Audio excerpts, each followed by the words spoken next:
All right, buckle up everyone, because today we're going deep on bug bounty hunting. Specifically, how to automate those hunts with Python and Bash. Yeah, it's a complex world. We're going to equip you with the knowledge to potentially find some of those security vulnerabilities yourselves. We've got a ton to cover. Yeah, you've given us a lot, actually, from basic commands to advanced scripts. We're going to be looking at reconnaissance, vulnerability detection, even exploitation, and reporting. Yeah, all with the power of automation. So let's start with the fundamentals. There are Sure. bash commands that form the kind of the building blocks of any good hacking script. Right. We're talking about navigating directories, manipulating files, those sorts of things. The core utilities you need to know to work effectively in a terminal. And there are maybe some unexpected ones, like the strings command. Yeah, that one's really interesting. I was looking at this one. It's like, Yeah. if you've got a binary file, Right. and it's compiled into that machine code, but you want to see if there's any, like, human readable clues kind of hidden in there, Yeah. you can use strings to just extract all the readable text. Yeah, it's really useful for like finding comments that developers might have left in the code. Oh, interesting. Or like, internal server names, even sometimes sensitive data that was accidentally left exposed. Oh, wow. Okay, that's a really good one. I also saw Netcat, Yeah, Netcat. which I know could be used for all sorts of things. Yeah, it's super versatile. Establishing connections, transferring data. You can even create backdoors with it. Okay, so it can be used for good or bad.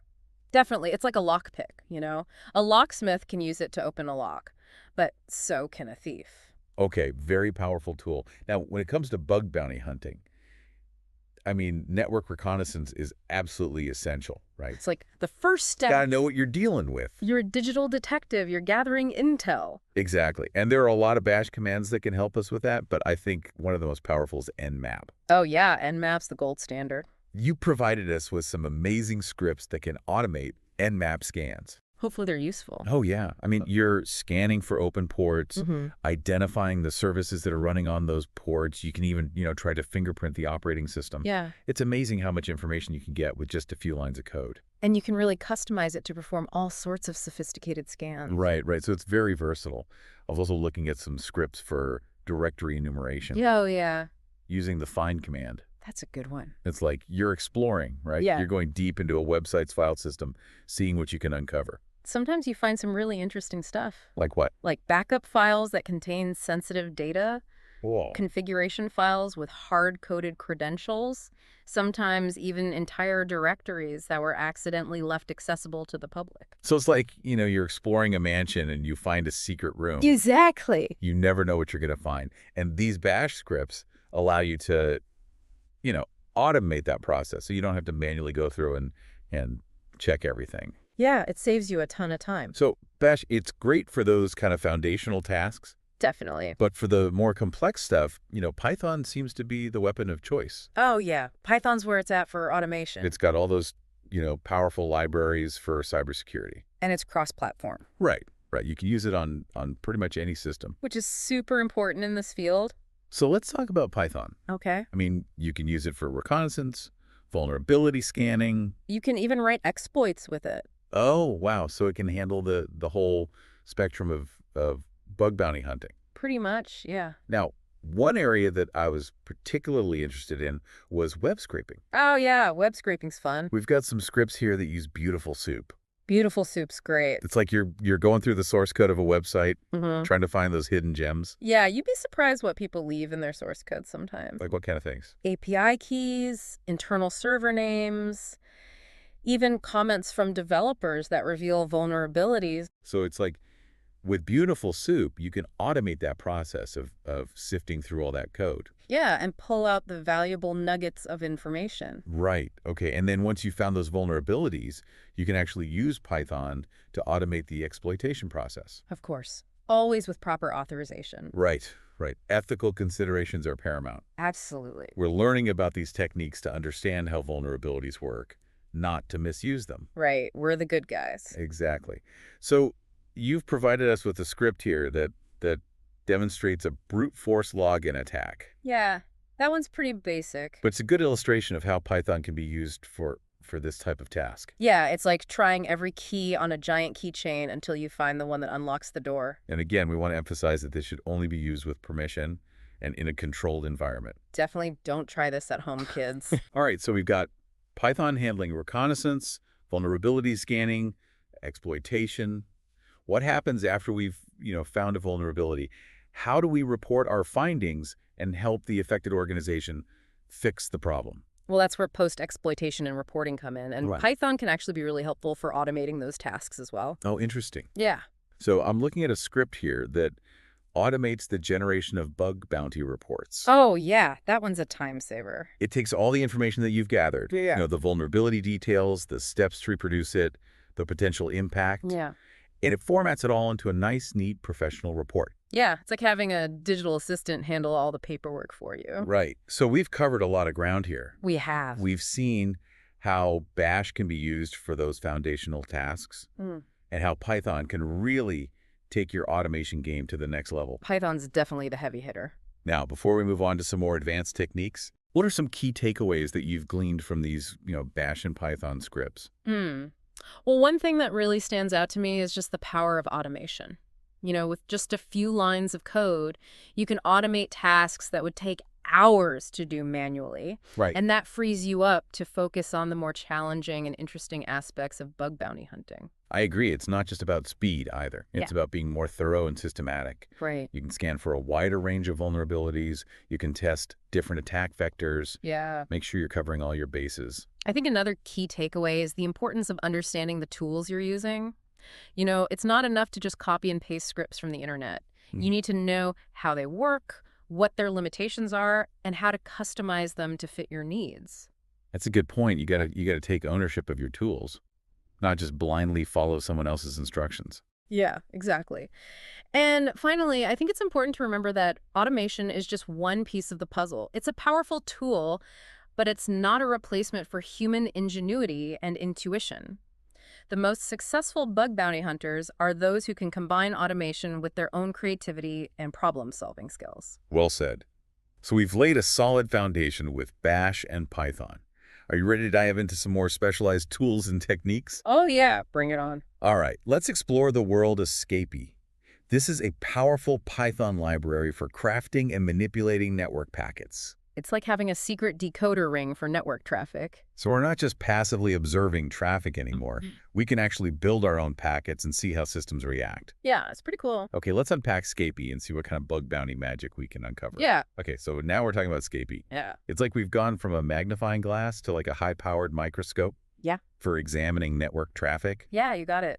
Yeah. Scapy lets you actually build and dissect network packets. Those tiny little bundles of data. Flipping around the internet.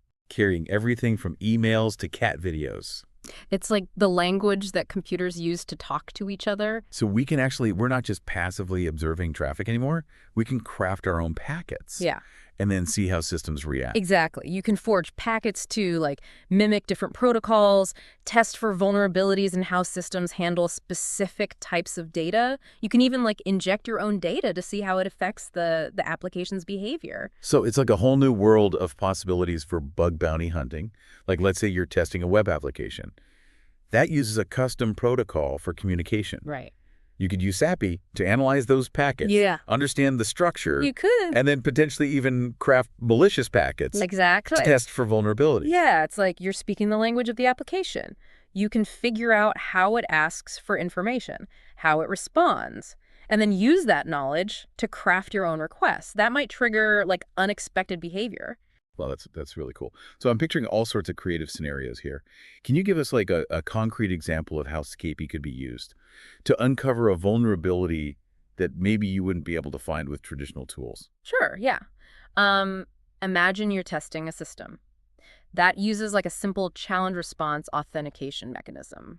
So the server sends a challenge, maybe a random string of characters, and the client has to respond with a specific calculation based on that challenge. Okay, so it's like a secret handshake. Exactly. Now, with traditional tools, you might only be able to test if, the authentication mechanism is working as intended. But with Scapy, you could actually intercept those packets, analyze the challenge, and potentially figure out how to manipulate the response, to bypass the authentication entirely. Whoa, so you're cracking the code of the secret handshake. Exactly. That's really powerful. And that's just one example. Scapy's versatility allows for a wide range of creative testing scenarios that traditional tools might miss. Okay, learn Scapy is officially on my to-do list. Right. Now let's shift gears a little bit and talk about another powerful tool in our arsenal, Shodan. Now this is not your typical search engine, is it? No, not at all. Think of Shodan as like a search engine for internet-connected devices. Okay. So instead of indexing web pages, it indexes devices. And the services that they're running, you can use it to find anything from like webcams to industrial control systems. So instead of searching for, information on websites, I can search for specific types of devices Yeah. or even like specific vulnerabilities. Exactly. Let's say you're interested in finding devices that are running a particular version of a web server that's known to be vulnerable. You could use Shodan to search for those devices, identify their IP addresses, and then investigate further to see if they're actually exploitable. So it's like having a global map of internet-connected devices Hmm. with the ability to zoom in and see exactly what's running on each one. It's incredibly powerful for reconnaissance. You can use it to identify potential targets, assess the attack surface of an organization. Yeah. You can even find devices that might have been misconfigured or left exposed by accident. That's incredible. Okay, so we've got Scapy, which lets us manipulate network traffic. We've got Shodan, which gives us that bird's eye view of the internet landscape. What other tools or techniques should we be aware of when it comes to automating bug bounty hunting? One technique that I think is often overlooked is the power of combining automated and manual testing. It's not about choosing one over the other. It's about finding the right balance. So it's not about replacing humans with robots. It's about using robots to make humans more efficient. Exactly. Automation can handle those repetitive, time-consuming tasks, like scanning for common vulnerabilities or brute forcing credentials, while you focus on the more creative and nuanced aspects of testing. It's like having a team of digital assistants handling the grunt work, while you're free to think strategically and come up with those clever attack vectors that automated tools might miss. Right. Think of it as a partnership. Your automated tools can help you identify potential leads, and then you can use your human intuition and experience to investigate those leads further. I like that it's a partnership. Now, when it comes to writing, effective automation scripts, what are some best practices that we should keep in mind? Well, one thing that's absolutely crucial is error handling. No matter how well you plan, things can go wrong.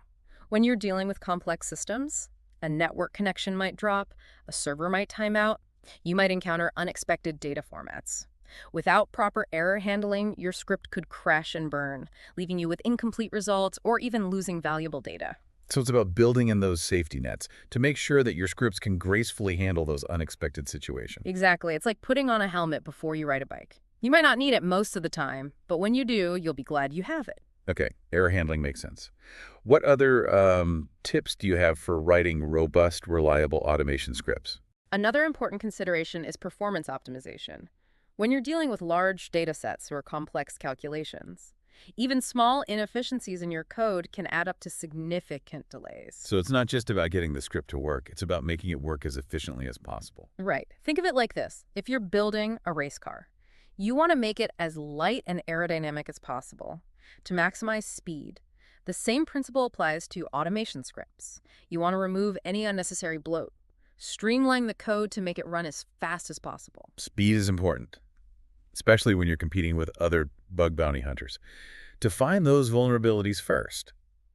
So what are some specific techniques that we can use to optimize the performance of our scripts? Well, one common technique is to avoid unnecessary computations. If you're performing the same calculation multiple times, store the result in a variable and reuse it, instead of recalculating it every time. Yeah, so you're like caching the answer. Yeah, exactly. Another technique is to use efficient data structures. Certain data structures are better suited for certain tasks. For example, if you're storing a large collection of unique items, a set is a much more efficient choice than a list. So it's about using the right tool for the job. Right. And finally, don't be afraid to use profiling tools to identify bottlenecks in your code. Profilers can tell you exactly where your script is spending most of its time, allowing you to focus your optimization efforts on those critical areas. Like having a personal trainer for your code. Excellent analogy. All right, so we've talked about error handling, we've talked about performance optimization. What other best practices should we keep in mind when we're writing these automation scripts? Well, documentation is essential. Documentation, yeah. It might seem like a chore at the time, but trust me, you'll thank yourself later. Clear and concise documentation makes your code easier to understand, maintain, and share with others. It's like leaving a trail of breadcrumbs for yourself and for others. who might need to navigate your code in the future. Right. And don't just document what your code does, explain why you made certain design choices. That context can be incredibly valuable for anyone who needs to modify or extend your scripts in the future. Good point. Any other pearls of wisdom that you'd like to share? Hmm. One final thought. Don't be afraid to experiment and break things.